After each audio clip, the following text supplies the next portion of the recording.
From the center of the galaxy, this is ForceCenter, show about Star Wars, pop culture, the ultimate adventure, life itself. I got no cute comments except for this one. I'm Ken Knapsack. I'm Jen Landa. Both very, very cute deliveries of your names. I'm Joseph Scripture. Cute as well, sir. Cute as well. We're here to talk Star Wars news, breaking news from a long time ago, and there's a lot to get to. Technically, two stories today. We'll see if we get to the bonus story at the end. A little fun whipped cream on the hot chocolate that might be a little spicy here today. Before we get to all that, and yes, we are talking about the Kathleen Kennedy news, updates, interviews, and all the things revealed in the interview with Deadline. But before we get to that, as always, I want to remind you today's podcast is brought to you by Audible. Get a free audiobook download and a 30-day free trial at audibletrial.com/ForceCenter. Over 180,000 titles to choose from for your iPhone, Android, Kindle, or MP3 player. We like to recommend a book for you to try out on us, and it is out now in the world. We highly recommend Reign of the Empire, The Mask of Fear by Alexander Freed. Download your free audiobook today, as always, by going to audibletrial.com/ForceCenter. Once again, audibletrial.com/ForceCenter for your free audio book. That A out of the way. Now to the asks with the very cute Joseph Scrimshaw. Oh, thank you. Thank you. I'll try to keep it short and cute. We are building on Patreon to our next goal. Thank you to everyone who supports us on Patreon. It's really the thing that keeps us going. We want to get to 430 paid patrons. And when we reach that goal, we will release a classic episode of Star Wars Ranked that used to just be in audio, a theater for the mind. And we're going to turn it into a theater for the actual eyes. We're going to add all sorts of images to a classic episode of Star Wars Ranked. Which one?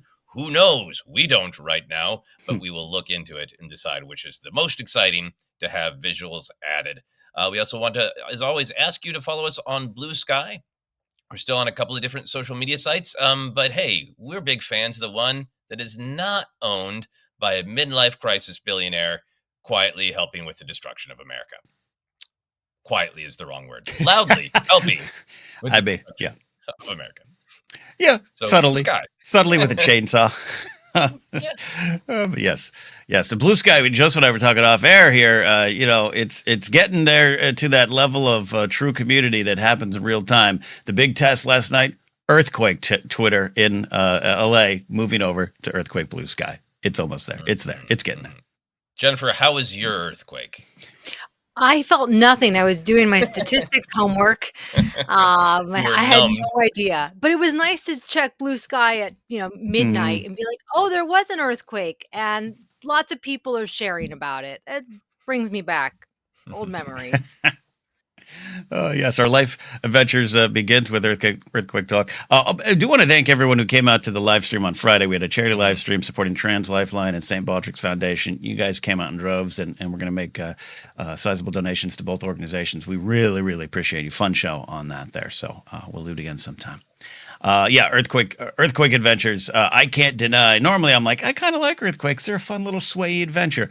I have a witness. Our buddy Ken Plume and I were playing Fortnite, and he heard me yell a lot of expletives that many I created as a jackhammer hit my house. It was one of the more violent earthquakes in a while. And at 3.9, you look, hey, that's not that big. It was shallow and close. So Joseph and I think I was rattled. Were you rattled as well? How many relationships can you describe that way? Shallow and close. It's weird. It was a good one. I like the ones where the earthquake clears its throat real loud right away, so you know what's happening. Sometimes there's ones that's like a little build and like, is that happening? And this one was like, bam, for sure, an earthquake, no disguising anything else, and then shake. So that was fun. And afterwards we paused the movie we were watching, my wife and I, and went to Blue Sky to report, to be part of Blue Sky earthquake. And my wife reported that a couple of my action figures did wobble. So it felt huge, but none of my action figures actually fell over. So made it through okay. There you go. Yeah, same here. My soul, my legs were wobbly. My toys, not so much. Yeah. Jen, you didn't feel it. You were lost in school, but life adventures check in. How was your week? Well, I posted on over the weekend. It was not Star Wars, although they did have a Star Wars VR. Was it Lords of the Sith? Which one was that? Do you guys remember that? That was several years ago. It was a Vader thing, yeah. It But was it a wasn't Vader Lords of the thing. Sith. It was a Vader story. That's it. Yeah, and then there was the one that was that in Orlando? I was looking at what you were doing with the zombies, and I was like, didn't I do that with Star Wars? I could.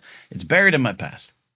I don't know, but I would not want to do a Star Wars one either. I did a Deadwood Phobia. It was a VR experience, and I already knew from what I had seen online that this was not going to be good.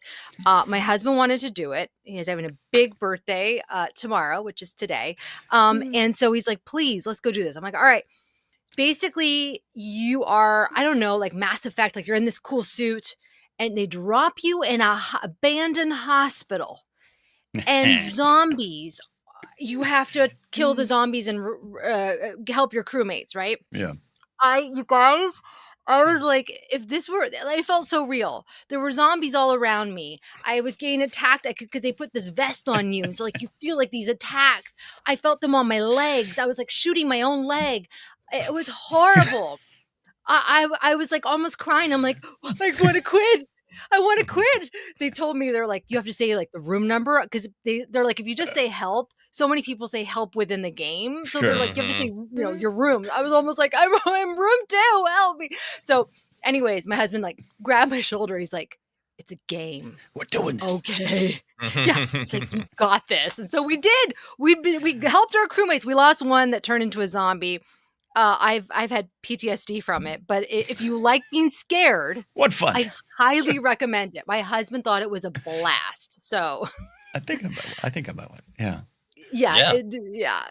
You test your survival skills, that's for sure. I look like I'm gonna crumble. You shared some video, I think I saw on your Instagram, of what you saw in your head, right? But also that it cuts to just you and your husband in a warehouse.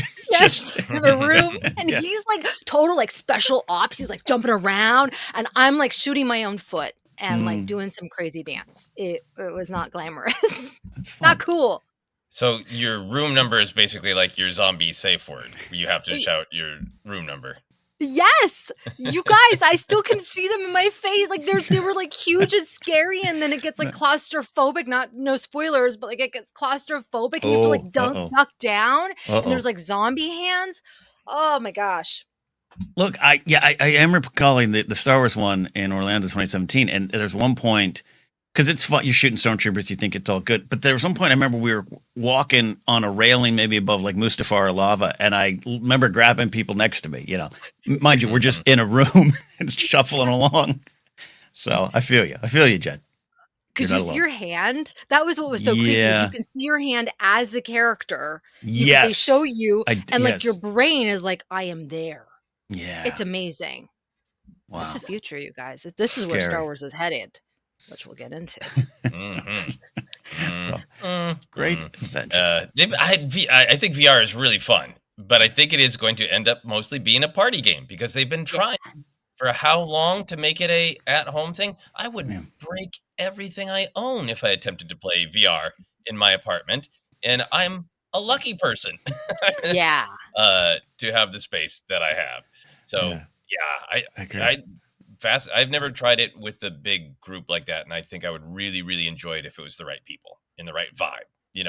People who took it like the exact same level of seriousness that I would, which would be, I want to have fun, I want to do a good job, but I don't want anybody just like losing their mind and being upset, and I don't want anybody being like, I always wanted to be in the military, and I'm taking this so ridiculously seriously. And like I have friends like, that friend I do zombie VR with, that friend I would not do zombie VR with. Like I could go down the list.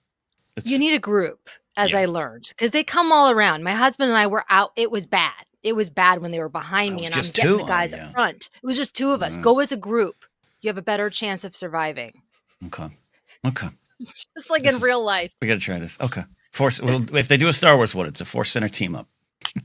Yes, I'm in. You can do it. Yes.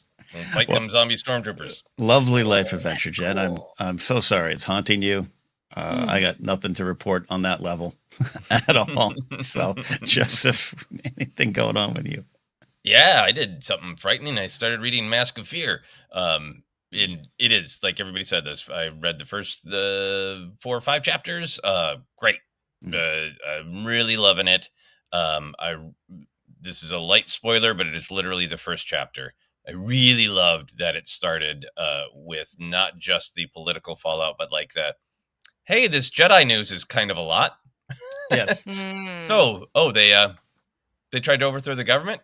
Okay, well, a lot of people are going to have a lot of different feelings about that. So I really love that fallout is a part of what is going on with the political story. And like we said on a couple of our different episodes recently, I think that it's very cathartic for me so far to read this book because the attack on democracy that is happening in America is unprecedented for modern American history. But the playbook of fascism is so very precedented that, yes, Alexander Freed wrote the exact same list of Palpatine's actions are the exact same list of what's happening in America. And there is something kind of comforting about that of like, if the playbook is precedented, then we should be able to find ways to respond to it. Mm-hmm. Yeah, it's a good way to describe it. Yeah, it's not just like you're wallowing it. It's just like you're like, oh, okay, maybe I'm not crazy for what I'm seeing, and maybe the idea of fighting it is not crazy either. Yeah, and what a vital first step it is of accepting it, because it always sounds hyperbolic. And the early chapter with Mothma is wrestling with that of like, well, isn't that a bit hyperbolic? And even Mothma trying to talk herself down initially. And hopefully we in America are moving past that phase as quickly as possible. Sheesh. Yeah. Yep. Highly recommend the very fun and bouncy Mask of Fear. No, it's really good. It's really good. It's really good. Yeah. Speaking of fun and bouncy, let's get to some news here. Let's get to the ForceCenter take on the Kathleen Kennedy week that was. So a little bit of a summary here, then we'll dive into the questions and we'll go to wherever we want to go on this discussion. Last week, Puck's Matt Belloni, which I think could be heard on The Ringer, once again ran a story about Kathleen Kennedy stepping down as president of Lucasfilm. I think he did this about a year as well. Pay to read the story. Citing 3 sources, Belloni said Kennedy would, quote, finally be stepping down after, quote, years of speculation and polite urging from people like himself. The trades ran with it, citing Belloni's report, and to my knowledge, and anyone feel free to correct me here or in comments, did not add their own additional sources or confirmations. But I didn't read every story that was out there, just the basic big ones that came across the wire. Many, like the Hollywood Reporter, even ran articles on how Lucasfilm/Disney would replace her, even suggesting there isn't a great option. On Thursday, Deadline's Mike Fleming Jr. ran a story featuring a one-on-one conversation with Kennedy.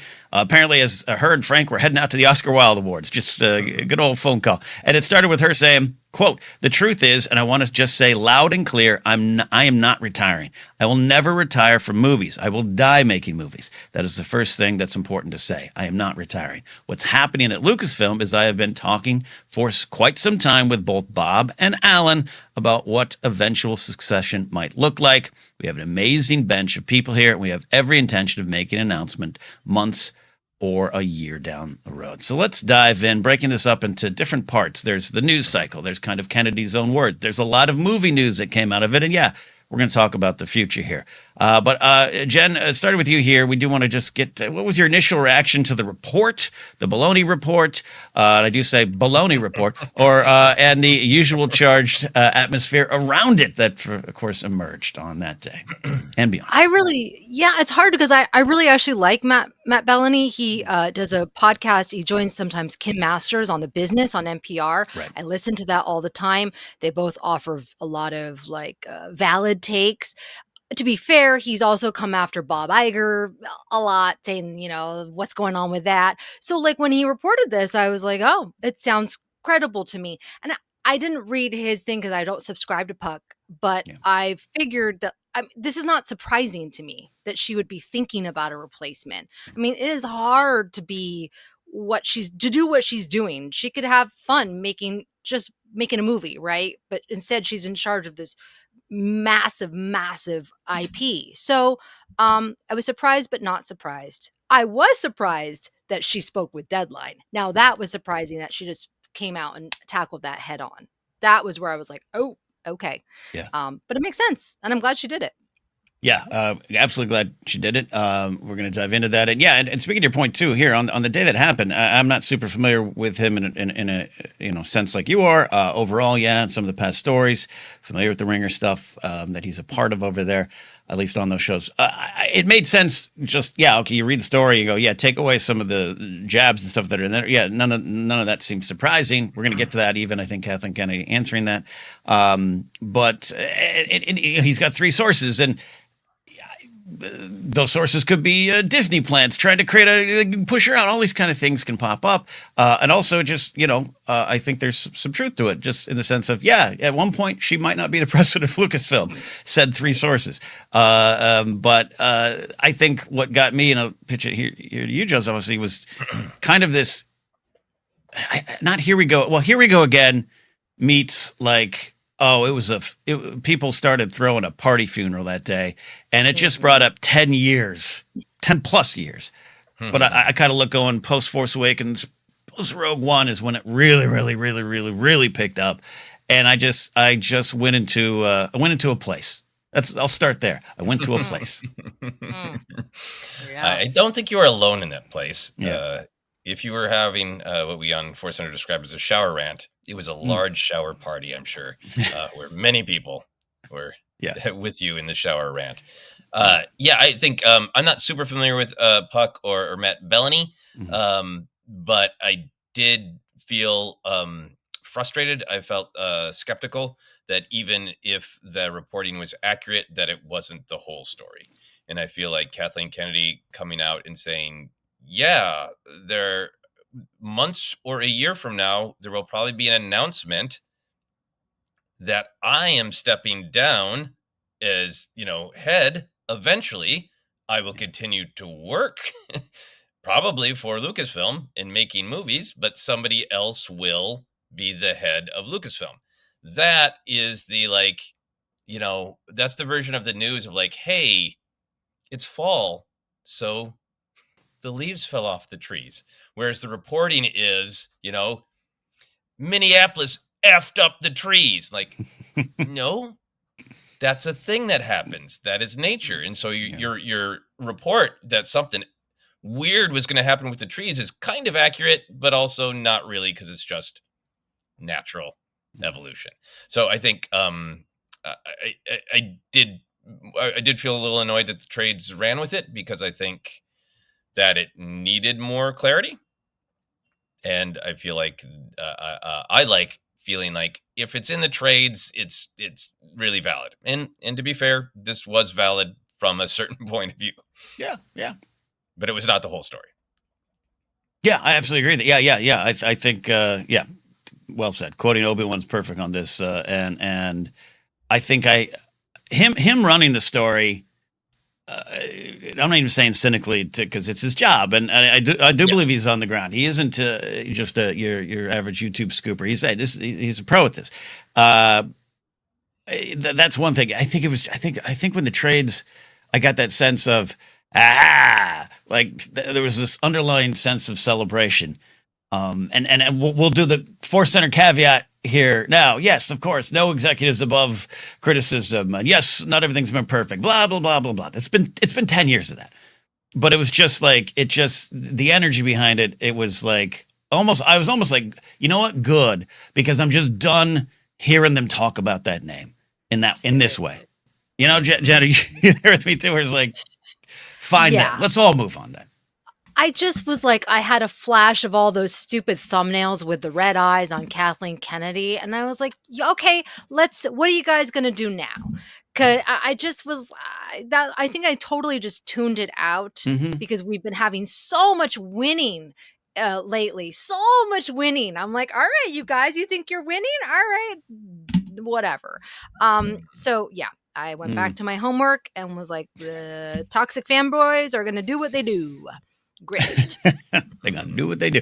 Yeah, a lot to that. And look, like I said, we are 13 years in. I keep saying well over a decade, because in my head, there was, from the beginning, there was problems, conversation around her name. But just by the time Force Awakens, without a doubt, has a general good vibe kind of feeling. And the moment the projects kept going, the more, hey, I didn't like that, so therefore there must be a reason I didn't like it, beyond just I didn't like it, all that kind of stuff. We're well over a decade into this war on Kathleen Kennedy, and I wanted to, ask you all, starting with you, Joseph, here, is like, where are we now with all of that, the war on Kathleen Kennedy, the conversation around her? And again, we have them here too on ForceCenter. It's part of what we do. As fans and pundits, this is in a space that's designed around the idea of covering every aspect of Star Wars. Where are you at with this right now, 10 years into this? Yeah, I mean, just honestly exhausted. This article is fun to talk about because that we're going to get into a little bit more what Kathleen Kennedy said in her own words. That's fun and interesting to talk about because it is a part of the business now. The creators, the executives, they're carnival barkers, they're show people, they're the face of the industry, or they're the face of the IP, for better or worse. That's just the truth. That's the world we live in. So as much as possible, I want to talk about what the people say, what about them as humans in the way that they present themselves as the face of these stories, or what leads them to make the kind of choices they do based on their own life. It's interesting for me to talk about Filoni creative choices because we've spent enough time with the man now that we kind of understand a little bit of his loves, the things that he backs away from, the things that he gravitates towards, and it makes it more personal and real, and then therefore it is connected more to the stories. What I don't like and what I'm exhausted by is that there is this general pinata attitude toward art in general, but specifically to executives, to put them on a pedestal and to sort of just either put them on a pedestal and get entertainment from pulling them down. Like I think it's happened a little bit with Dave Filoni. It's happened with like Taika Waititi. He made a couple great movies and people were like, give him Star Wars. And now he made one movie that people don't like. And now it's kick him in the dirt, kick him in the ribs. And that general pinata attitude, like we're getting sport out of just, there's legitimate criticism. There's legitimate things to talk about, but there's a sense of frenzy. Like you're in a Roman arena on the internet. And I think I'm just kind of exhausted with that. Maybe it's just reality and nothing to be done about it. So I'm exhausted with that. And then on top of it with Kathleen Kennedy, I'm just tired of not being explicit about it. She is an executive who's going to have wins and losses, and it's valid to agree, disagree, criticize. Every creator and executive is vulnerable to the pinata environment, but she has been a victim of that because of just bleeping sexism. And it's more, and it's a different flavor, and it's with a different agenda than is going to happen to Dave Filoni if he takes over. And I'm tired of just not making that a part of the headline. It's sexism. A lot of it is just sexism. Yeah, and culture war politics, Gamergate never going, a target emerging.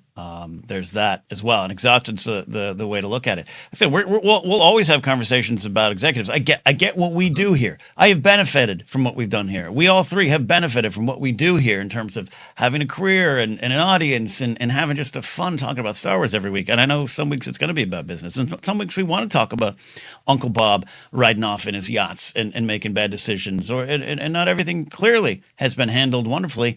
Though I think Kennedy addresses it well in the interview of like, why us? Like, what are you focusing on? Like, paraphrasing. But that's part of it too. And I want to be clear, not putting what you said, the big issues, not putting them on the shelf to ignore them, but setting them here for a second because it all's in the bucket. I've become exhausted over the years of even off air of getting again, you're not going to love everything. So something comes up and you don't love it in terms of Star Wars. And then it's friends or acquaintances are texting me kind of like, huh? Right, Ken? Huh? Her? Yeah. And it's just exhausting because to completely tie your negative feelings towards a story or a movie to one person in the process is problematic on the levels you're talking about, Joseph. And it's also, it's just, I'm at my wit's end with it. It doesn't matter to me anymore. It does not matter. You don't understand the process, or either you do and you're willing to sidestep it. It is personal agenda. It is people who have friends in the company who hear things. And guess what? She's a boss. You know, she probably yells every once in a while. She probably gets mad. She probably tells you no when you want yes. And then you're going to go out and say that. And that filters into the conversation, all because someone didn't love Book of Boba Fett.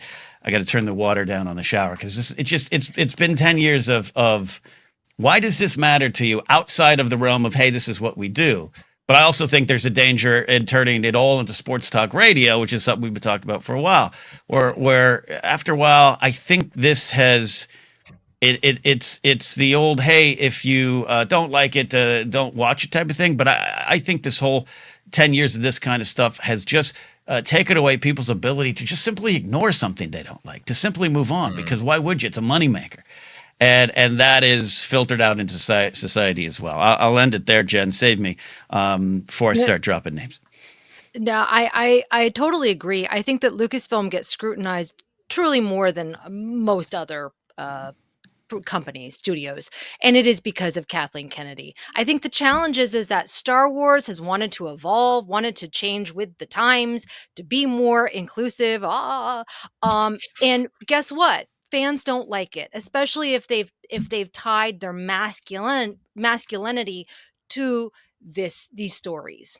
And so they don't want to identify with this change and with this wokeism, quote unquote. So who can they direct their anger to? Well, it's not George, right? So they point to the woman at the top and they're like, it's you, Kathleen Kennedy. And they post pictures of her wearing her Star Wars shirt and her blazer, which I think looks fabulous. And they just attack her. Now, I mean, obviously they attack George too, but it's very, very different in that we now have the trades and we have YouTubers and we have everyday people who are like, Star Wars is dead. And if you look at the numbers, Star Wars is absolutely not dead. If it was dead, they would have scrapped it by now. We've seen, companies do left and right with other properties. Star Wars is not dead. And the reason it's successful is because of Kathleen Kennedy. Look at her freaking track record. I think people forget like the how involved in all these movies that she's made over the years. Like, you bro on your YouTube channel, you think you could do better than one of the greatest producers that shaped our childhoods? Okay, sure, have at it, bro. But they can't. They can't. So what do? You criticize because you know you can't. You know you're not in a position. You're not in the business. You're an armchair expert. It's like I just get so aggravated because I'm like, it's just not right. Yeah, I go ahead, guys. I get aggravated. This is where I got to remember I'm on ForceCenter. I want my other shows. I get aggravated of, well, hey man, hey bro, I just want good Star Wars. You got it. You barely understand the good Star Wars you have. You barely understand it. Your media literacy skills out there are so low that you think Andor is not woke and it's dark and gritty. And then you're going to then go to something else just because, hey, maybe you don't like Book of Boba Fett. Hey, maybe you don't understand it. So I've grown tired of that too, where it's just like you aren't being the insightful commentator or concerned fan that you are. You're just kind of being an idiot. And you're pointing at this one thing that's easy because some YouTube channel you like didn't like her Forces female shirt. And I just like good Star Wars. You got it. You don't have to like all of it. You've got good Star Wars. Do you understand even the Star Wars that's in front of you? And it's just, all right, the water's going back up. Yeah. It's hot. Subjective. It's and I think to your point, it's fine to go, hey, you know what? The Acolyte wasn't for me. Book of Boba wasn't for me. And if that's true, then just watch your good Star Wars.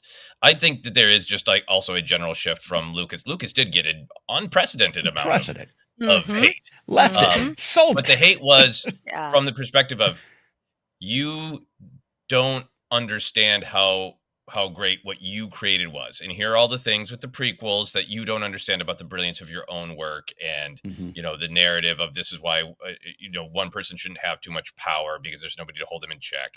And the narrative, there was a certain amount of hate there, obviously, but it was a different kind of narrative. And I think once Star Wars was sold, once Lucas said, I'm letting it go and I'm opening up the sandbox, I think there's a desire to feel like, well, when you love something as much as so many of us love Star Wars, there's a feeling of ownership and there's a feeling of, well, anybody could be creating Star Wars. And there's almost an anger, not just at bad choices, but like, I think a deep down jealousy of Mm-hmm. I think people out there are like, I never intended to make movies. I don't want to be a producer. I've got a great job.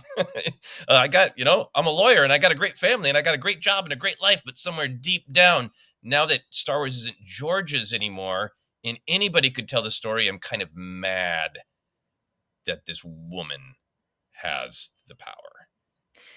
I think it extends out to all creators because it is now. I mean, the three of us are all creative people, and if our lives had gone different, maybe we would be telling Star Wars stories. And that's a weird part of what Star Wars is now. If it's this group mythology that only some of us are going to have the actual opportunity to tell those stories. But I think there is this simmering rage that's different because it's not George's anymore. Somebody else has to make the decisions. Why is it this woman? I think that's a really good point. And I think it ties into social media and a lot of these creators who do have large audiences. And they're like, people like what I say. I have 1 million people or 500,000 people listening to what I say. I have good ideas. I deserve to be in that room. You guys deserve to listen to me and my rants. You're so right. I think we see it all the time. We see influencers suddenly becoming like in movies and if they get a big enough fan base, you're going to have, Addison Rae making music, right? There is power in that. And I think that you're right. That's why people now have shifted to where they feel like their ideas deserve to be heard and made, forgetting, her work and her legacy. There's that sense of ownership, even to like some of the like organized groups that I don't even blissfully don't even remember the names of. Some of the groups that rose up around the time of Last Jedi, like Fandom Menace, right? Like right.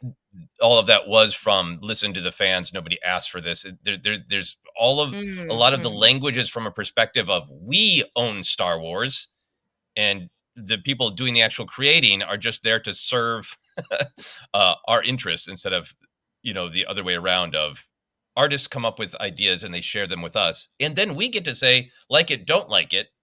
So we always have power in this, but there's that, like, where does the idea start? It starts with the creators always. And I think that some of the audience anger, it comes from, it should start with us. We should be able to fill out a survey. And then Kathleen Kennedy should make Mara Jade's lightsaber the color I told her to, kind of attitude toward art. And I think that's a part of it with Star Wars as well, that you're not going to get with something like, say, Stranger Things, because nobody thought of Stranger Things. Right. People love it. And, 10 years from now, people will like, I grew up with Stranger Things and now I have this attitude of ownership and entitlement. But when it comes out, it's just a thing for you to experience. And Star Wars you can never put it back in the box. Everybody's always going to feel, if you love it as much as a lot of us do, you're going to feel this kind of ownership. And I think it's up to you to be mature about the way you manage it and express it. That's a great point too here.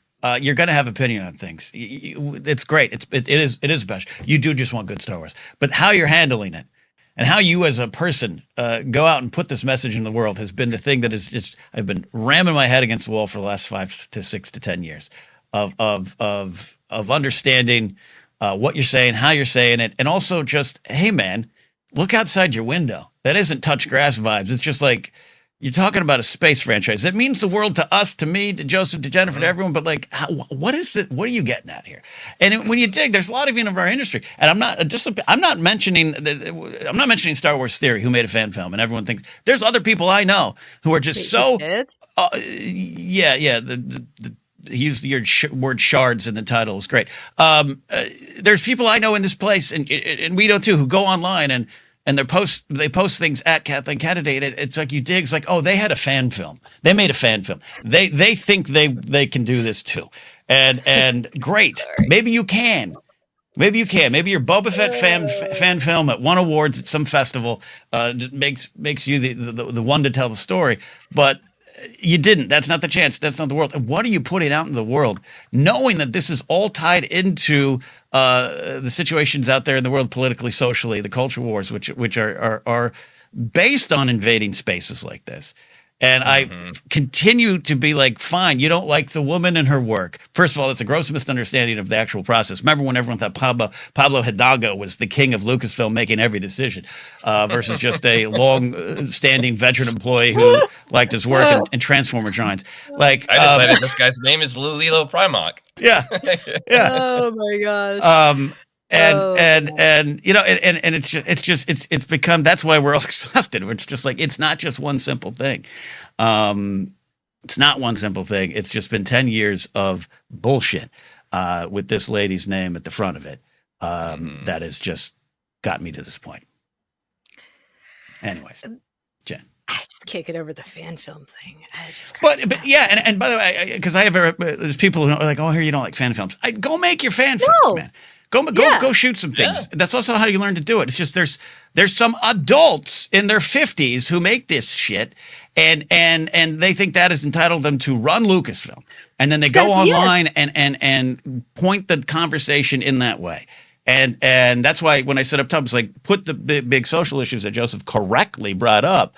Put that right here. It's all tied to it. But over here, you think you're not tied to it. You think you're just you just think, this is my Star Wars. I know how it goes. I made a fan film in the desert for a weekend. I know, and it's that has dominated the conversation, as opposed to actual truths. You want to talk business? Talk about Iger forcing Lord and Miller onto the situation, or releasing Solo in May when no one else wanted it. It is a company that does own this company. Talk about that stuff. And talk about maybe some of the stuff that might have happened, but we don't really know because we're not in those meetings. But you're just going to go to this that she sits there and everyone gather around. Here's your scripts for the movies. I wrote them this weekend. Like, just continues. I mean, the best way, if you want to be hired by Lucasfilm and work in the entertainment industry, sure, you can have like a spec script or whatever based on property. Make your own stuff. Be original. That's going to show us who you are, instead of just like literally taking characters that someone else created and that the franchise that you supposedly are so angry at. It just is, it's silly to me. Yeah. Spec script's great. 2011, I actually wanted to write a Star Wars spec script. My friend said, they're never going to make those films again. Don't do it. So I didn't do it. Go raise funds and make an independent horror film. Dead Media coming to you soon. That's how you do it. That's right. That's how you make art. Anyways, final thoughts on this section, the news cycle, which is dominated already. I apologize. No, let's move on. All right. I want to hear what Kathleen Kennedy actually said in her actual track record, because that's right. It's fine to talk about it in a polite and respectful way about her actual track record and her actual goals. Indeed. Part 2, Kennedy's own words. Kathleen Kennedy made it clear that while she's not retiring from the business and has a lot left to do within Star Wars, the succession plan has been in the works for some time with the full support of Bob Iger, Alan Bergman, and Disney. There is no chaos here. In her own words, we'll probably make an announcement months or a year out, and I have every intention of sticking around to help that person be successful.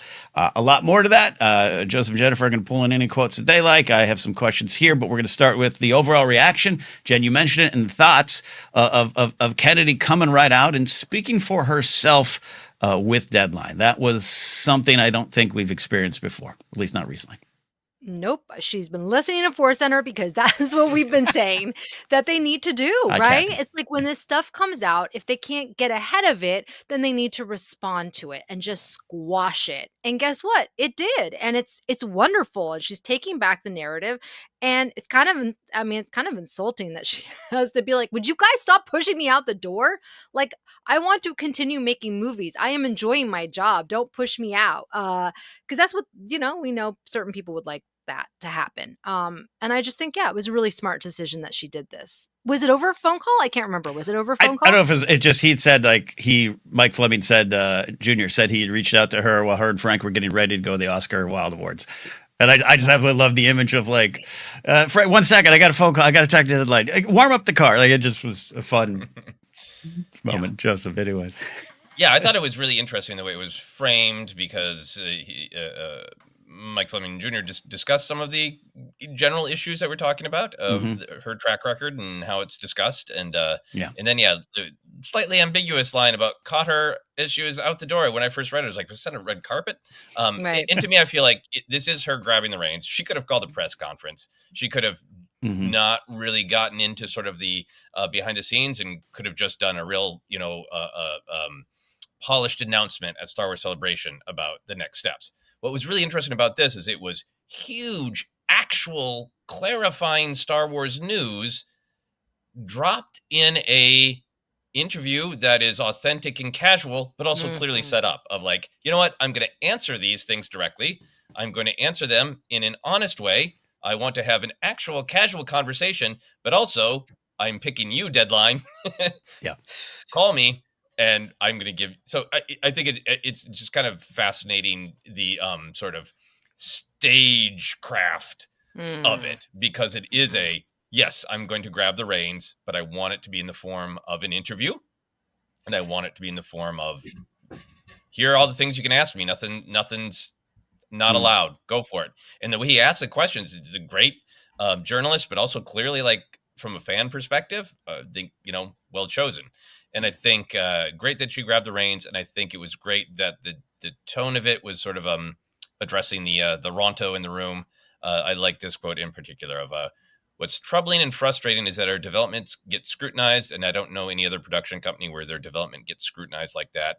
It's very hard for anything to happen within Star Wars without some aspect of it becoming public before you even want it to become public. I'm glad that she just addressed that scrutiny of the development process. I'm glad that she clarified that the development process means here's a bunch of ideas we might do. If it leaks that we're having sit down interviews or even reading a script from a big name director or writer, that doesn't mean we're gonna make it. So I was really happy that she addressed not only the, hey, am I retiring or not? Hey, what's next on the Star Wars slate? But the misunderstandings that arise around development, because people are always looking for a scoop before Star Wars is ready to share. I really agree with that. It's one of the things that jumped out to me too. And like Jen, you said, clearly heard Frank when they're going. Can you turn on ForceCenter while we go to the Oscar Awards? I'm kidding. Very kidding. It is there's been that frustration we've had of whether it's, hey, have a announcement day on par with Marvel at the El Capitan Theater. I remember, Joseph, you a great idea for that years ago. Or just even going into Star Wars Celebration London, there were what ended up being correct scoops, which by the way, a lot of these scoops are correct because you can get people to talk in town. You can hide in a trash can, or you could just be a reporter who's been fired from several outlets, but you have the skills, you have the Rolodex, and you're trying to make a living. I have no fault with that idea. And so these scoops are often going to be correct, but when they aren't, there's no correction on that. There's no apology for that. There's no like, yeah, missed those 5 predictions, but got that one right. I got that one right. And those missed 5 do cause the narrative to be kicked down the road again, this negative narrative. And it's sometimes I've been frustrated with Lucasfilm. They had a social media presence, goddamn swag man sending stickers out. That was great. But like, could you address the fact that before Celebration, your entire slate was revealed? Could you deal with that in some way and not just so that? And this to me was a little bit of old school, get me deadline. And I love that. Regardless of what was even in the end, I just love that as a starting point. Joseph, you mentioned one of the things that jumped out to you. What are other things that jumped out to us as important or insightful regarding her tenure at Lucasfilm, or anything she said in her own words, Joseph? I think the managing the Disney relationship, I think that's a nuance that gets lost in lots of, measuring, has she done a good job or not? And I think, I mean that even for level-headed people who are being honest and fair and mature in their criticism, I think that for me, one of the biggest missteps in the tenure is the release time of Solo. And Bob Iger has taken personal responsibility for, I insisted on the May date. And so for me, I think that every time I see a decision, it is a mixture of, she is the leader of Lucasfilm, but Lucasfilm is owned by Disney, so it's a dance. And I think one of the other interesting things about this phone call was, I think one of the other bits of sort of subtextual information is we're aligned.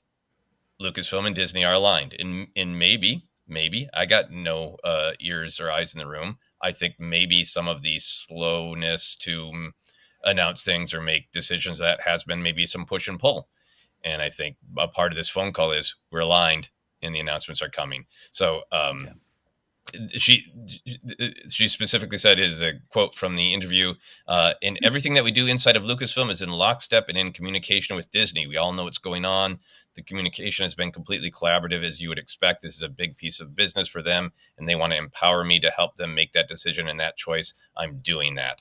I feel like this entire interview was a masterclass in communicating to many different audiences on many different levels. And that to me feels like communicating to not just fans who are going to pick it apart, but to shareholders, to the board of Lucasfilm and Disney are in lockstep. It's not Lucasfilm. It's Lucasfilm owned by Disney. And that's always going to be a dance. And Disney has been in a state of change and crisis and trying to get its feet back under itself. And of course, that's going to affect Lucasfilm. Yeah, Jen, want to hear your favorite moments as well, but you're making me think, Joseph, too. Like, I think it's understandable and even somewhat correct to be like, man, 6 years since a movie, it's Star Wars. Why couldn't you get it going, right? That's an understandable statement until you factor in a worldwide pandemic that changed the production of films. And do you even want to make one in that process? The pivot to streaming, the change in leadership. Bob Iger getting on a yacht and leaving. Human Thumb Bob Chapek coming in and then getting fired at the Elton John concert because his tenure was horrible. And then a strike multiple strikes that shut down the industry. Yes, TV shows and stuff, but movies, there's got to be a little bit of like there's some roadblocks in front of making it. Combined with some missteps or the hiring of a person that ended up not being the best choice, or someone they announced Taika Waititi in 2020 at the Investor Day, 1920. Mm-hmm. Dude's still working on the first act of his script, busy or not. I love the guy, big fan. Like get it done, pal. And that ain't her. But she says, and it was one of my favorite moments of we got to allow these creatives, and I don't want to go into the movie news side of it yet, but like. Big Jim Mangold, we want to wait for him. Taika, I love him. When he gets a script, if he gets a script, I'm there. And they did announce it, and it's fair to. That's why they did announce some of those things, and it's fair to ask, hey, why do some of the announced things go away? But anyways, Jen, that's one of the things you made me think of that, Joseph. That's one of the things for me. Anything for you that jumped out that you liked? Yeah, going along those lines, she kept talking about top talent. And really, it wasn't just like top talent in front of the camera, but really behind the camera and waiting for them and keeping her door open. She truly is a collaborator. And I liked that she created a picture where, like I said, her door is always open. Give me a pitch. What do you got? Right? Is it ready to go? It's not in good enough shape yet. Okay, let's keep working on it. It's not that things are dead. She's always open to the possibility. And I really like that. It changes how I don't know, how people have talked about it, which this project is dead. No, it's not. He's just Taika Waititi's still working on his draft. I don't know. A lot of writers, we can identify with that. Maybe he's procrastinating. Who knows? Yeah. By the way, I haven't completed a draft since 2010. All right. I'm just because I want to see his work, Right, exactly. I mean, there's a reason why George picked her for the job. I mean, her legacy, her track record. But as she talked about, it's not just like the fun part of the filmmaking, which she is so great at. It is also this dance that you said, just with this huge corporation of Disney, making them happy, making their shareholders happy, also creating art, keeping it new, understanding the challenges of this IP. How do you have a 50-year-old brand and still make it relevant and fresh and bringing in new audiences? Keeping also with George's vision, right? It's all such a dance. And I think that she's been doing it very well. I mean, I don't know. I can't imagine who else would have been able to do it. So we'll talk about that. We're in a different era when it comes to leaders and executives at studios and film companies.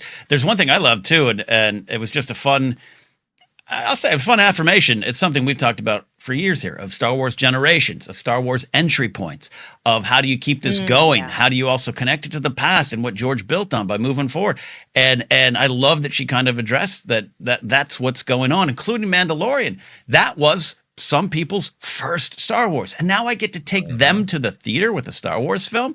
I love that. And yeah, there's conversations to have around, oh, they're doing a Mando movie. Is that the easy touchdown pass to make? Yeah, that's all the business stuff. I love this answer here of seeing it from that perspective. That excites me as a Star Wars fan, clearly excites her as a filmmaker. We got to start something new for a new generation of fans that the old generation did take to. It was a successful show. And now we get to go to the theaters. That's amazing. That's fun as a Star Wars fan to hear that. Yeah, and I think, for me, a criticism that I have of Lucasfilm's tenure in this era with Disney is announcing things that then fizzle out.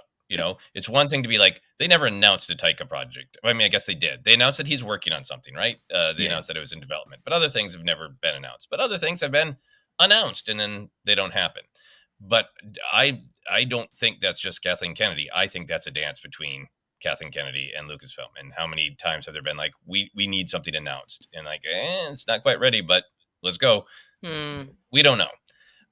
I think that she has been such a great shepherd of the creative of the film. So we talk about the business of it, but I love her quote in one of the documentaries. I think it's The Last Jedi one, the director in The Jedi, talking about how George's films work because they're personal. So she looks for people who have a real personal perspective on the Star Wars story that they want to tell. That's the art. That's what matters. 20 years from now, it's going to be a fun little trivia answer that Lord and Miller got fired halfway through Solo. It's the movie that's going to last, and she's protected to the best of her ability what she thinks the art is. And I thought that was great to be reflected in the article. She talked about the awareness of the balance in Star Wars, about looking forward and create stories that feel familiar but still are moving into the future. And I also, final thing I wanted to throw out real quick is that she explicitly says, what we've really enjoyed about the streaming space is we've been able to experiment. Mm-hmm. That's about creativity. That's about, we can't just do the same old. But if you're too bonkers and wild, it doesn't feel like Star Wars anymore. So what's the balance? And I love the idea of like, hey, this first round of streaming has been the buffet. It has been super gritty, written like quote unquote prestige television, and or to much more, I think, a different perspective and much more socio-politically aware acolyte to wild, bonkers, high fantasy Ahsoka. It has been very different tones from very different creators, and that's been the point. That's a success. And I actually think it's fine if there are a bunch of people who are like, I like 3 of the 5 streaming shows. Like, great.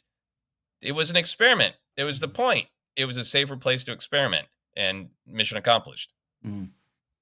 Yeah, no, absolutely. And that's been part of the fun. And again, not everything's going to be a hit. I understand that, but I really valued, the filmmaker speaking in this interview here. And, look, to your point, Joseph, I think that is about the announcing of things. Sometimes I wish, again, it's impossible. Like sometimes I wish we could get a follow-up. Hey, by the way, Benioff and Weiss got seduced by Netflix and walked out the back door. Not my call. Like, dudes wanted money, more money, and they wanted and they didn't want to be tied into Star Wars for 10 years, right? Like, if that's the answer, hey, we offered Ryan the trilogy in a pinch because we went with JJ. I wish we could get that explanation, but that doesn't necessarily mean we're entitled to it or that you can legally. The other thing too with the announcements, you touch on something that's been percolating in my brain for a while. I love conventions. Quite frankly, I just maybe think I love the parties and getting drunk. But going to the events are fun too. But I do believe for the last 15 years, the film industry has been dominated by con culture of look what happens when Lucasfilm goes to an event and doesn't announce anything. They didn't announce anything. It's a goddamn con party. It's almost worse than release dates to me, where release dates kind of force a film into production before it's ready. That's shareholder stuff. We got to get it in the third quarter. We got to get, but the con culture of and it works. It's worked. Marvel's been the kings of it for a long time. DC has got there, and think of all the things like, oh my God, they just announced a new MonsterVerse. Don't worry about the MonsterVerse; it's gone. But man, that Hall H thing was great. And the last couple of years, we've started to see studios pull out, have their own cons. But even then, you're feeling the pressure, Tokyo already, and it's fair to ask. We're going to ask it here in ForceCenter, and when they announce something, we'll be excited. But at the same time, like, shit, Kathy, we're going to Japan. Do we have anything? Like that's part of the problem, part of the big picture. Not necessarily a problem, it's part of the big picture too of what's gone on in the last 10 years, and something on my mind. Mm-hmm. It's a very good point. I went to a Star Wars celebration before the sale, and it was a celebration of Star Wars, hence the name, right? And nothing was announced, maybe like a book or something, but like it was fine. There doesn't have to be big splashy announcements, although I know that that's the era that we're in with Comic-Con. It's fun, right? It's so fun when Ewan walks out and says, "I'm doing it again." It's fun. Right. Don't get me wrong. Right. But we shouldn't have them beholden. Sorry, Jen, I cut you off. Yes. But we shouldn't make them beholden to it. Exactly. Mm-hmm. Yes. Maybe I'll just take a cold shower right in the middle of the episode. All right. Any final thoughts here? Things jumped out, insightful things we want to talk about, but obviously a lot more to go. And I want to talk a little bit about the immediate future, but you know what? We can bump that to the future conversation there, now that I think about it. Hey, part 3, movie news emerges. This is somewhat of a fun part, but also there's some things to discuss in it. While the prime purpose of the story was to refute the rumors and take control of the narratives, always swirling around here in Lucasfilm, there was some movie news to discuss. Here's the summary. We knew The Mandalorian and Grogu was coming out next, but she confirmed a few times that Sean Levy's project will follow that into theaters and that Levy has been working on it with them for the last year and a half. Additionally, the Levy film will be set 5 to 6 years out from The Rise of Skywalker and will be a sort of standalone story. She then confirmed that Simon Kinberg is about to start scripting his trilogy of films set beyond that. Also said after episode 9, saying, "This is the next iteration, the new saga that moves us into the future." When asked about other projects in development, she was confident about making it in production. She answered 3 or 4. She talked about giving Mangold the time to make his Dawn of the Jedi film, as we said, and confirmed that Taika Waititi is still in the mix, but hasn't completed a full script. So that's a lot, but the first glaring thing is no direct mention of the new Jedi Order film or Shameen Abed-Chinoy, Daisy Ridley, or hell, even George Nolfi. That project does not seem to be done by any means, based on recent news stories. But what do we make of it? I'll say this. Hey, I remember when Hilary Swank forgot to thank her husband at the Oscars. It happens, but there's a lot of things behind that. So, Joseph, your thoughts on that? My main thought is patience. Patience. The new Jedi Order film continues to be the one that I am most excited about. I want Sharmeen Obaid-Chinoy to stay attached. I loved that Kathleen Kennedy herself in 2022 made this, announcement about the shape of Star Wars films to come. And I really don't want that Rey film to be dropped out of the mix. I am very concerned in an interview that comes across as a casual phone conversation, but is a masterful communication of huge breaking news that this film wasn't brought up. It is concerning to me. I don't think that I think too much has been talked about with this film. I think George Nolfi is still being on as a writer actively right now. I don't think this film is going to get dropped, but I think it might get reimagined.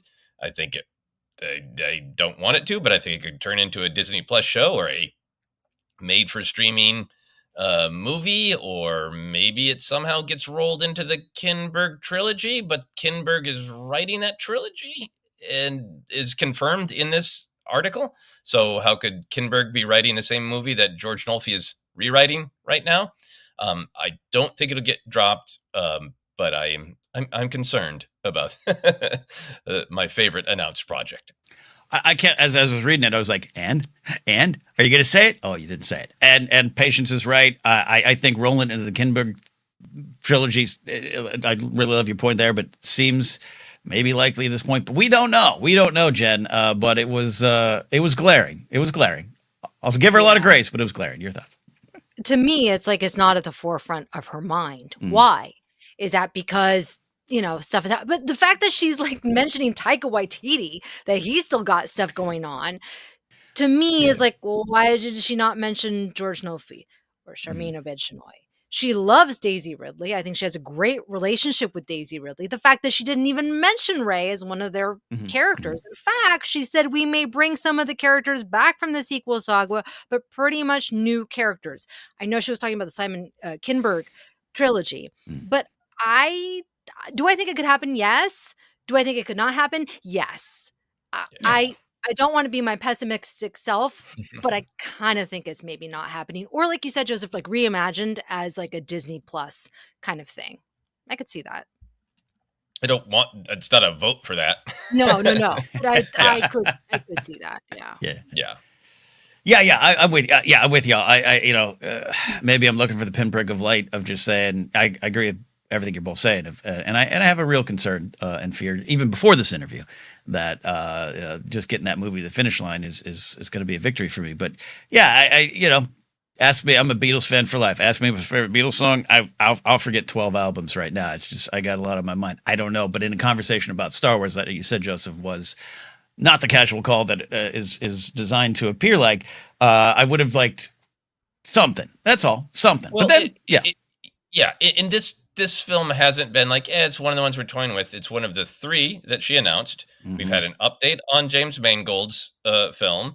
The whole, hey, Dave and John will take care of the New Republic era. Don't worry about it. Right. And I forgot that. We've all waited as Star Wars fans, up to 15 years for Dave to finish his sentence when it comes to a Star Wars story. I say that in a joking and loving way, but like, Dave, if Dave Filoni has to just draw it on a sketch pad and share it with us, he will finish that Thrawn story. Mm-hmm. So the Rey New Jedi Order film with an announced attached director, that was like that's the next one. So this interview confirming not only that the Levy film is happening for sure, because that has never been confirmed until now. It's only been Sean Levy himself talking about it. This is the first anything approaching Lucasfilm. And it is Lucasfilm. Kathleen Kennedy confirmed that not only is the Sean Levy film happening, but it's next. And if then after that, there's a trilogy, if they're still going to do the New Jedi Order film and not reach the Marvel levels of 3 films a year, then the New Jedi Order film comes out in 2037. Like, I think there's just the math of release dates when we're in a window here where in theory, a lesson has been learned that there can only be so many Star Wars films a year. Yeah, I would. There are hopes to change that. Yeah, I have some. If streaming's changing and less is coming out in some way, at least currently, we'll see it the next Elton John concert. Though that was his final, right? 2 a year should work in the future, maybe for me. And I've been not outspoken, like I've been protesting, but just 1 a year was always good for me. 2 a year could be blah blah blah, but that was 10 years ago. I'm getting used to seeing new Star Wars every quarter, which is not happening post Andor 2. Ahsoka season 2 hasn't even begun filming, and we don't know what's in the hopper. An animated show could suddenly pop up. That would make sense. They would have started that years ago, but something else we don't know. We know they're obviously taking pictures. They're obviously developing things. That's happening every day. But yeah, I think I'd be more comforted if that was one of the big announcements. Thanks to con culture in Japan. 2 a year, friends. We're going to try it.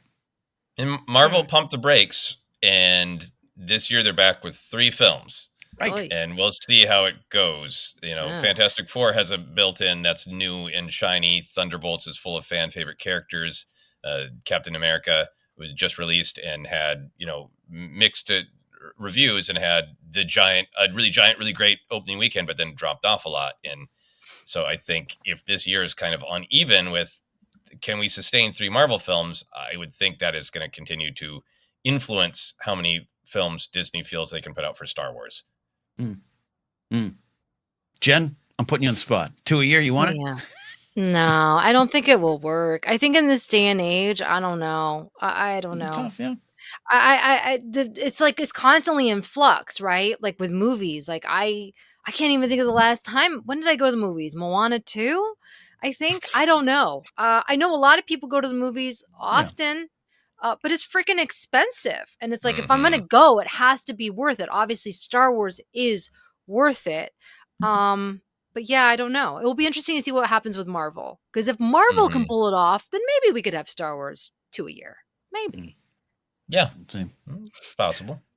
It's possible indeed. We had previously discussed the possibility of Kinberg's rumored trilogy being the saga films of the future. We weren't close off that mark there based on some of the comments here.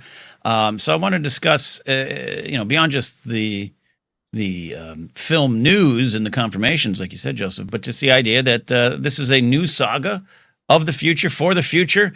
about the generational jump on point, about keeping the franchise alive into the future. Whether or not we think Kinberg's the right choice or not could be part of the conversation, but just kind of, I liked what she had said about what goes into the films, and it's exciting that even beyond her, we've got films in the future.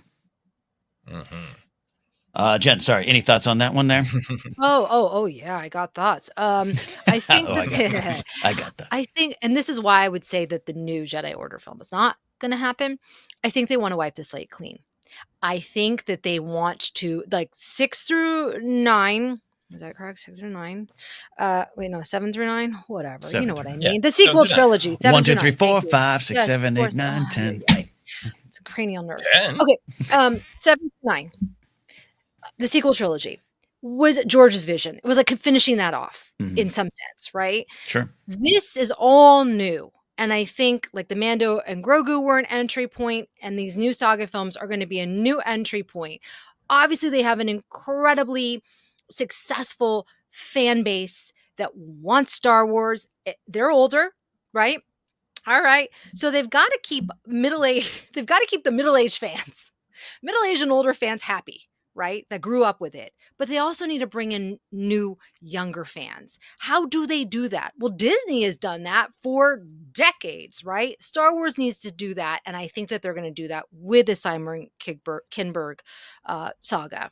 And I'm optimistic, because he's going to oversee everything, right? That was one of the criticisms with the sequel trilogy. People were like, oh, they didn't know what they were doing. They didn't have a plan. And there was J.J. Abrams and then Ryan Johnson, blah, blah, blah, right? So they're approaching it from a different perspective. And I think it's very smart. And she gets it. And she understands that. It's got to maintain what people love about Star Wars, but you have to bring people in. It is a way we can keep Star Wars alive and going, because we won't be here. So who's sorry. I mean, we might not anyway. Zombies, you guys. I had a lot of existential thoughts about my life. Well, yeah, you spent the weekend with zombies. Yeah. Yeah. So, I mean, but like, it's interesting because like Skeleton Crew was like, my kids loved it. And they're like, when is more happening? When do I get to see these kids again? And so you've got them hooked. And now I'm like, you got to wait for Mando and Grogu, but I don't know how many cool girl characters there's going to be. Sorry, like I just feel like, I don't want to say that they're fumbling it, but it's like, bring us more Skeleton Crew is what I'm saying. Season 2 of Skeleton Crew. Yeah. It's too long. It's too long of a wait. By then, my kids will be over it. Yeah. I putting aside the new Jedi Order feelings of that specific film with Sharmeen Obaid-Chinoy, I understand the desire to not just have a one-off film with one director and with one returning star like Daisy Ridley. I understand the desire to chart a new path into the future, and I like that. I like that it's about a relationship with Simon Kinberg, like you were saying, Jennifer, and like Kathleen Kennedy says. And I also like the confidence that it's a saga, that it's a trilogy, a saga or a saga. That in this era, there's a lot of like, we change our minds so much from studios, and for them to go like, we're doing a trilogy, and damn it, we're going to make it work. I think it is examining what is different about Star Wars, and that's the thing, is I think remains a question of how much do people want to see one-off fun adventures in Star Wars in the movie theater, and how much do they need it to be the main event? So I like just kind of structurally the idea of a trilogy with a trusted creative partner like Simon Kinberg. And then there's that big question of what is it? And I think for me, I know a lot of people want it to be episode 10 through 12. And if it's continuing the Skywalker saga, then I would want Rey involved. But I think that I'm more aligned with what you're thinking about, Jennifer, that this is about a new generation, which means starting with relatively younger characters, late teens, early 20s. And it is, hey, maybe Rey shows up because maybe one of the kids we meet is, a Force sensitive kid, and Rey plays an Obi-Wan Kenobi-like role in the first film. I don't want her to die. But that it's about what we experienced with Skeleton Crew, which is we met a young cast of new characters and just the simple storytelling magic of you fall in love with a character and you want to know what happens next to them. I think that it's been almost 50 years since the original trilogy began. And I think this trilogy might be a retelling of the original trilogy, not the story, but just going back to the basics of George explicitly wanted to create something didactic. He wanted Star Wars to be a moral lesson of, hey, are you becoming an adult? Here are the temptations to give in to greed and anger and fear. But those are not good choices. The harder choices and the better choices are friendship, empathy, engagement, trying to see people as complex and multifaceted, and saying, let's take the goal of the original trilogy and find a way to communicate those values in a package that makes sense to modern audiences in the things that younger generations are going through. That's what I care about far more than, is it episode 10 through 12, blah, blah, blah, blah, blah, Really agree with that. No, love both of what you're saying, and feeling any angst you both might have too for the Rey film or the New Jedi Order film. This one as a future saga makes a lot of sense. I'm confident after enjoying Skeleton Crew to the level in which I did, to the level in which I was moved by it.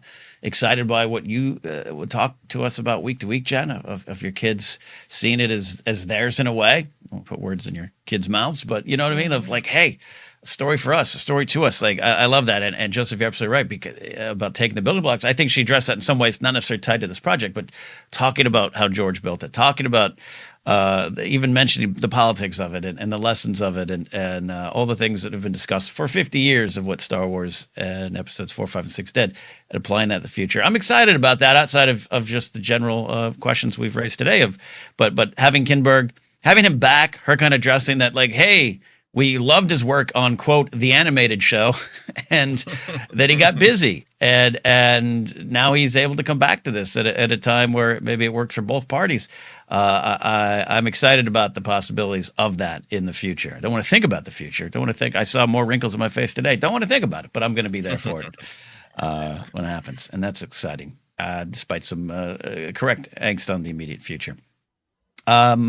She addressed the ongoing talk around the coverage, the speculations, rumor mills around Lucasfilm and their development process. We did address that a little bit already today, but final thoughts here on what we think of her answers and thoughts on the development process of Lucasfilm, the news cycle, her addressing it, and anything else on the movie news side, Jen.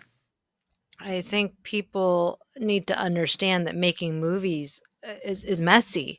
It's dynamic. It's constantly changing. That is the exciting part. Is why they make movies about making movies, right? Because there's a lot of drama.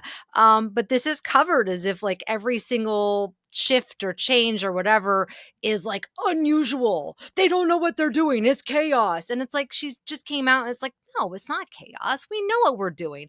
I'm working on figuring out a successor because I'm I'm not going to retire, but I'm not going to always be this, the president or whatever. So yeah, I thought that this was a great interview. Kind of being like, calm down, everybody. This is how movies are made. Yeah, I loved it. I love the energy behind that of just like, what I think it'll somehow she might get it, again, and it's Star Wars. It's a top brand. Yes, eyes are on it. I'm not going to sit here and lie that I haven't enjoyed some of the news discussions. It's just the frustration comes in. I look at the Solo aspect, or even the Rogue One, the famous Rogue One reshoots, which were needed, and the film was a problem and all stuff. But what's the end result? It's generally a love film. So why are you concerned about it? I just had breakfast with a new family member, married into my family, and I met her this weekend, and talking about Game of Thrones. She goes, I just didn't start it because I heard it ends bad. And for some people, that's a truth. But I was like, but you could find out.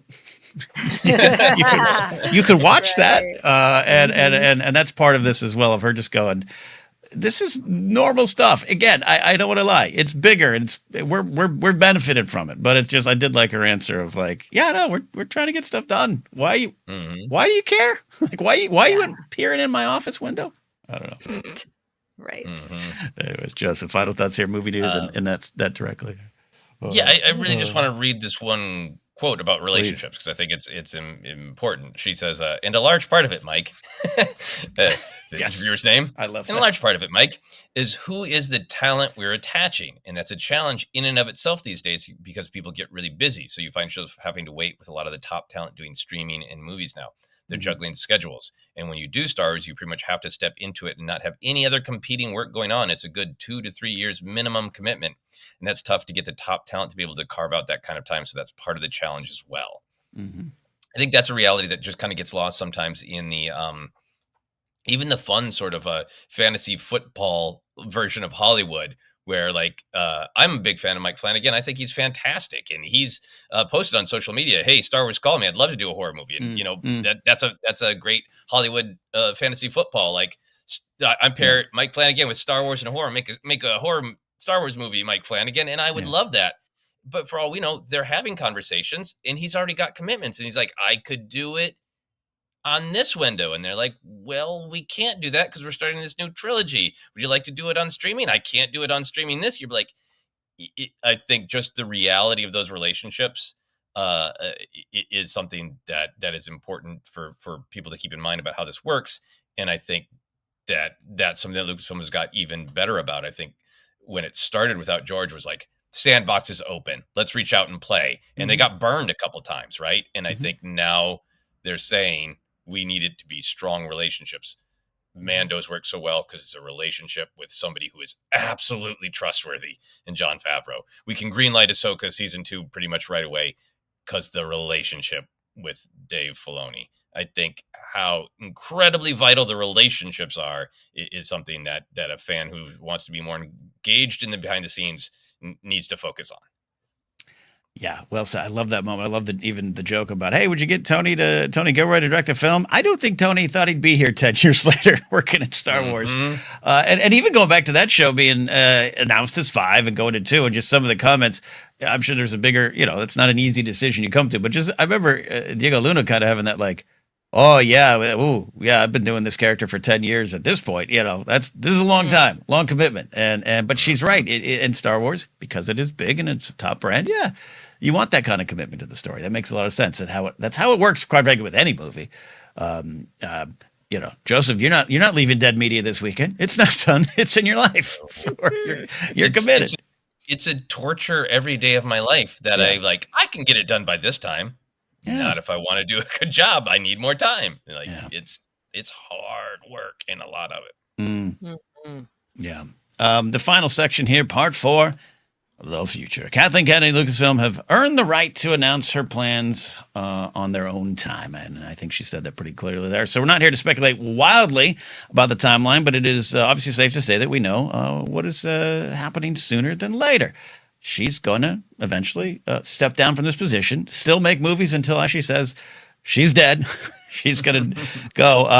But by her own admission, the job has changed over the years, and she approached it as a filmmaker more than an executive at times.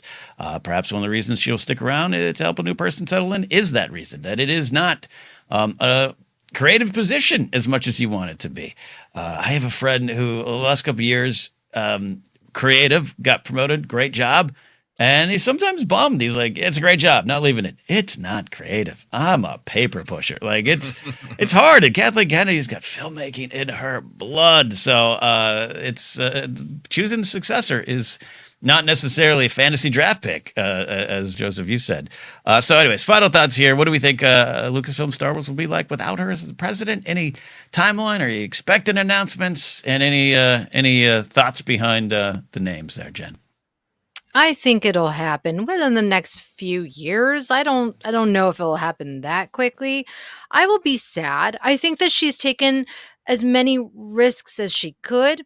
She listened to the feedback when people were like, "We want more women and different types of people behind the camera." She listened.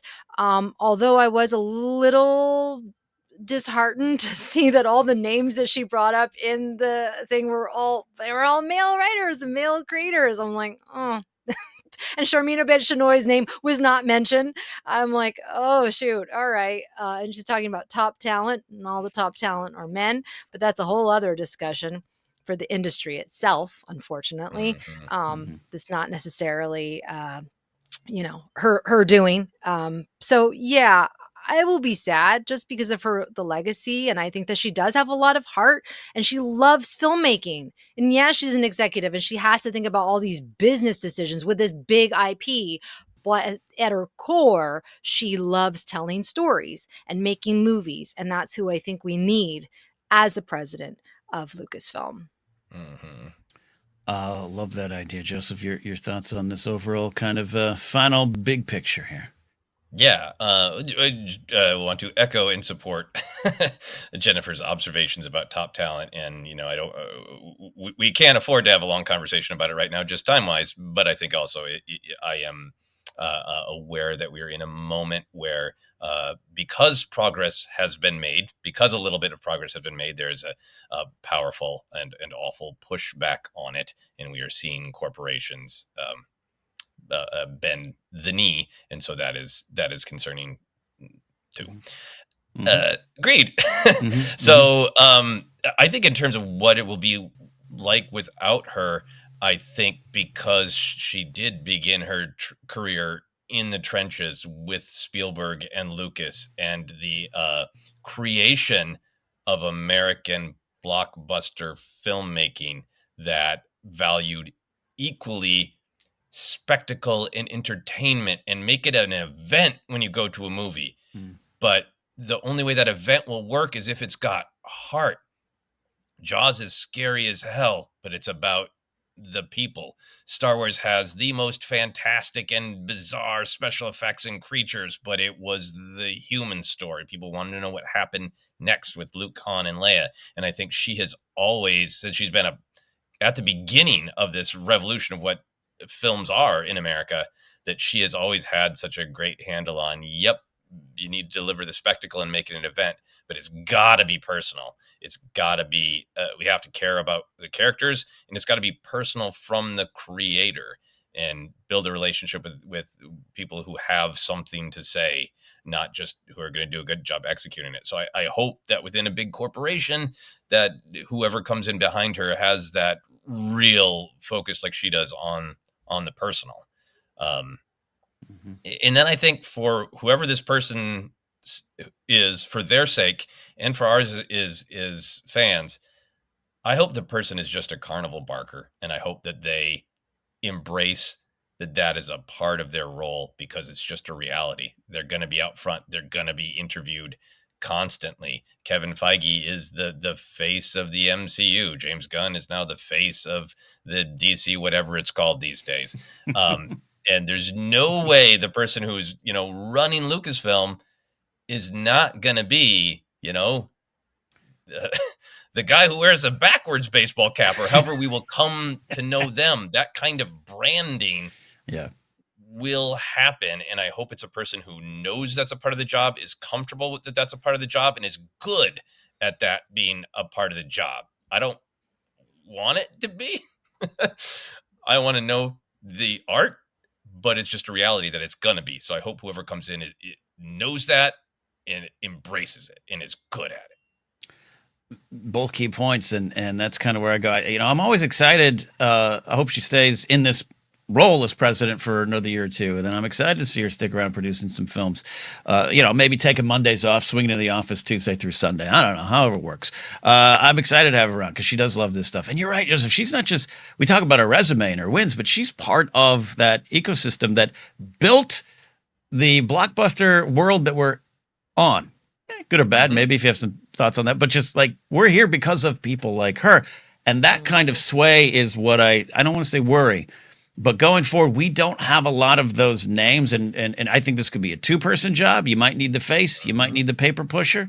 James Gunn, I forget the other guy with him, but there's two folks there. She keeps saying it in terms of one, so maybe they're working on that.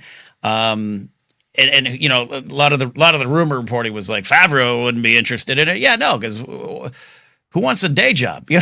Like, he wants to go do his own things 7 days a week, including making sandwiches.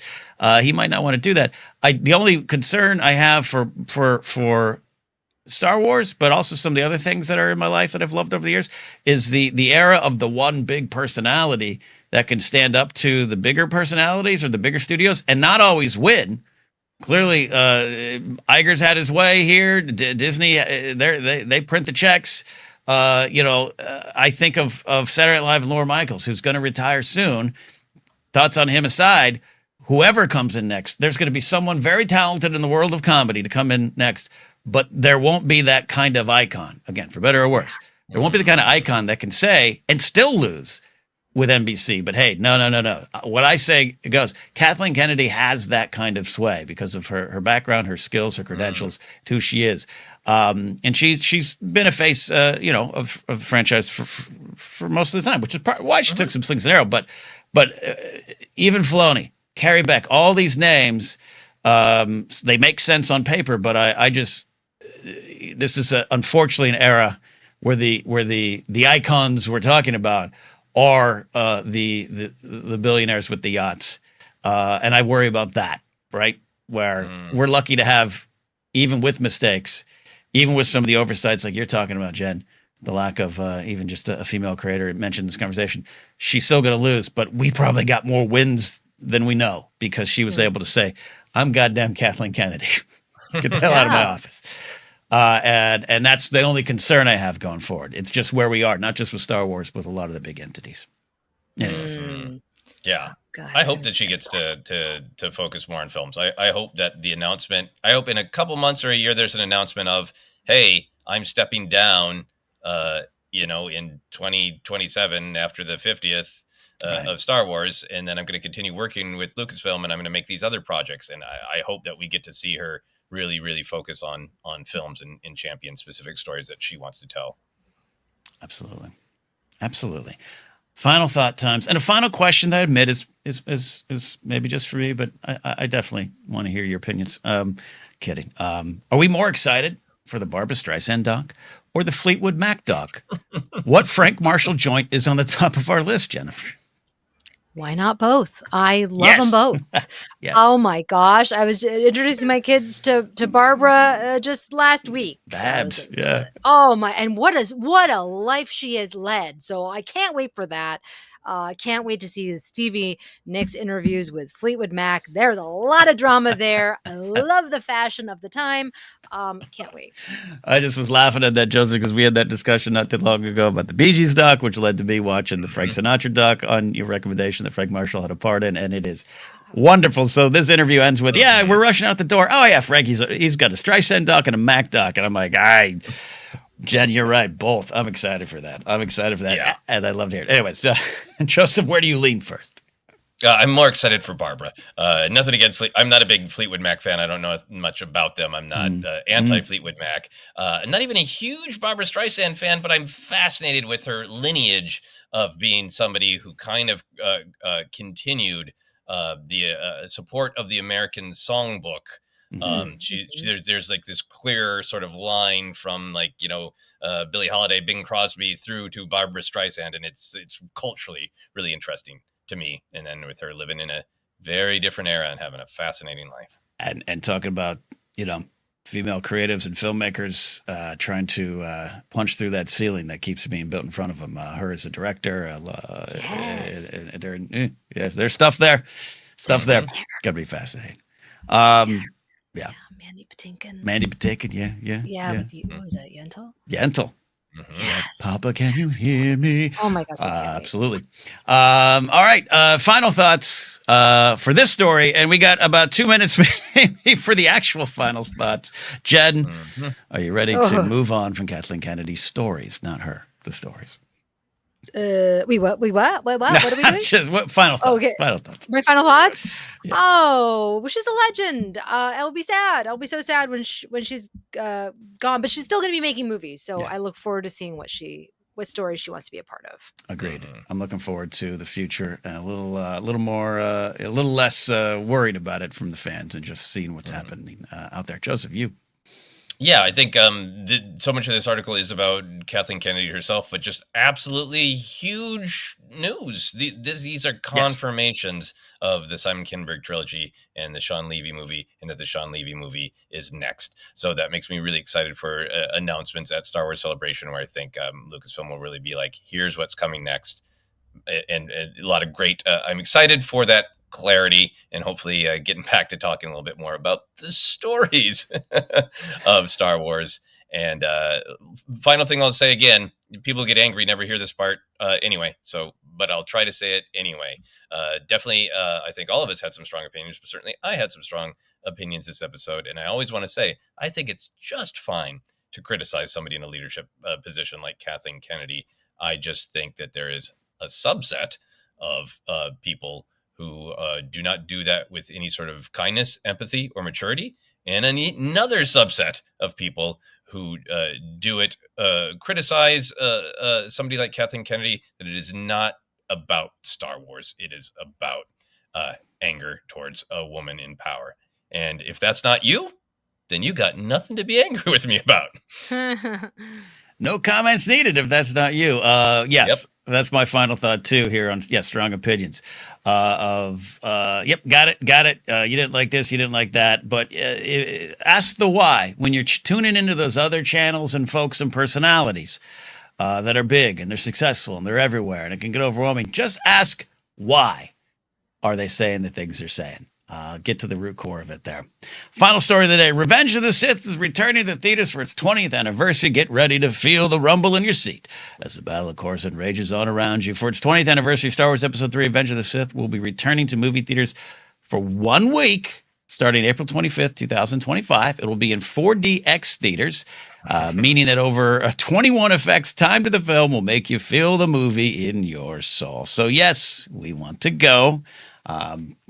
We want to do that there, but are we ready to face the truth of this movie being 20 years old, Jen? Oh, that? Oh, it does feel like it's been 20 years. It does. Yeah, a lot has happened since I was working at Miyagi's. A lot of good, thank God. So yeah, you know what? That's a great, because I think back to seeing it at Cinerama Dope 2005, and the people around me, some still in my life, some not, and it's easy to get lost in the good old days. A lot of good changes have happened from now and then in my life, so good way to look at it. Yeah. The 20 years is gonna be hard, but I'm braced for it because this is also going to be the 20th anniversary of Sarah and I's first date. So we'll have been together for 20 years, and I have very specific memories tied to our early dating relationship in Revenge of the Sith. So it feels strangely, it's a little Valentine's. It's a dark, horrible, tragic, upsetting Valentine's, but it means I've got a lot of accepting to do this year of the 20th anniversary. But I'm definitely seeing it in 4DX. The only film I've seen is the most recent Scream film, and I've said this before, but one of the first big effects is a guy's bugging one of the main characters at a party, and she tases him in the crotch, and the seat went. Can you feel being tased? So I can't wait to feel like my limbs are being cut off. And it's 4DX. I'm with you. I can't wait to get my butt rumbled in a seat by Revenge of the Sith. So there you go. Jen, have you gone 4DX? I have not. No, there was like that ride at Disneyland that I think was kind of like that. I don't like it. Now that I've been spoiled with VR, I want the VR version of Revenge of the Sith where I can feel like I'm Mustafar. And like Anakin's right there, like down by my legs, by my feet. I'll be like, oh, there he is. There's Anakin. There he is. I want to feel like what it's like to punch General Grievous with your fists and go, ow, and kick. There you go. All right. Well, yeah, we are going to try to get there, and it's fun and exciting. 20 years Revenge of the Sith, 10 years of Force Awakens. Don't look at the calendar, friends. Just enjoy where you are and where you're going. All right. That's it for today. We'll see you next time. Thanks for listening. We are on Blue Sky Force Center Pod. Facebook page is Force Center Podcast. We are available as a podcast in a lot of spots. Just search and you can find us there. Merch available at TeePublic at teepublic.com/user/ForceCenter or on our Fourth Wall shop. Links down below here on YouTube. If you're here on YouTube, subscribe, give us a like, leave a nice comment. Patreon.com/ForceCenter is where you can support us directly. Follow me at Cadnapsock.